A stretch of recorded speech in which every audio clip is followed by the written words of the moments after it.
It's so easy for a government to use propaganda to hide the truth. As I make my way back home, the radio spits a politician's voice.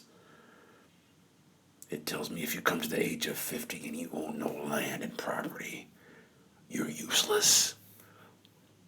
But without us, the troops that fight for the integrity of the national boundary, can that politician be so still and calm?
I am a soldier with no land and no property.